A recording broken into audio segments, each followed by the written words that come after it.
that have been going on, the Delhi police has now come out categorically denying reports that have suggested that the passports of people involved in the protests, hooliganism, etc., that those passports may be cancelled.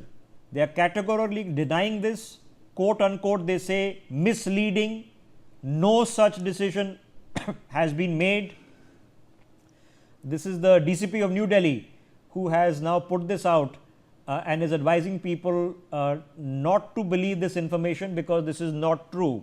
This had started circulating about 48 hours ago that passports will be cancelled and this will happen and that will happen. The Delhi police has said that there is no such measure regarding passport cancellation of people involved in the protest, quote unquote, people facing FIR or the people police accuse of hooliganism, innocent until proven guilty, obviously applying here. So that is relevant information that we need to absorb here as well. Atul Ranjan, my colleague, is with us. Atul, these clarifications are an important one, okay, because rumors and fear mongering is not what we need at this point of time at all. We need to rebuild trust. We need to rebuild confidence in systematic processes, and of course weed out lumpen elements. But that brings me back, Atul. Have we heard from the police what happened to that DCP who was caught slapping that girl, that Serawat from the RAF, who was justifying no name tags, the guys in civil clothing who were wearing rathis? Any clarification on the police on this front?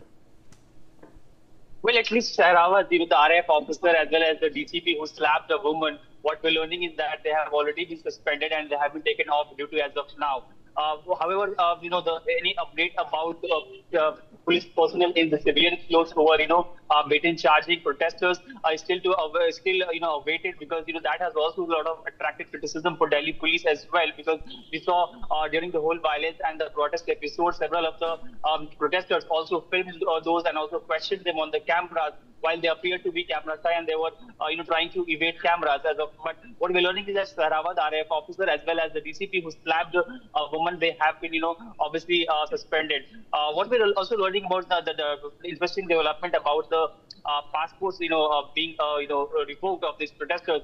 Rumors have been floating in fact for about 2-3 days that such action would be taken by Delhi police. The Delhi police was identifying protesters through CCTV footages, body-worn cameras, and other technologies to identify protesters who caused any sort of violence on the protest day, the march day particularly.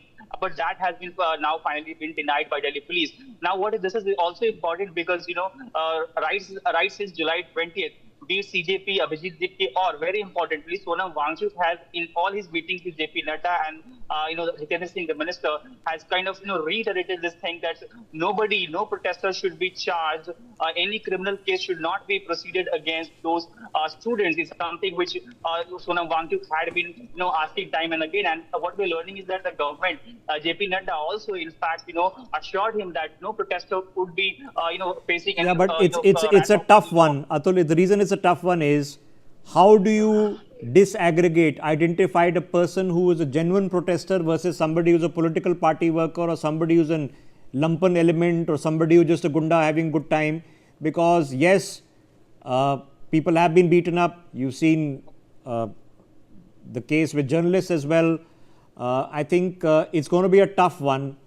You can't really disaggregate or vet with that kind of fine knife.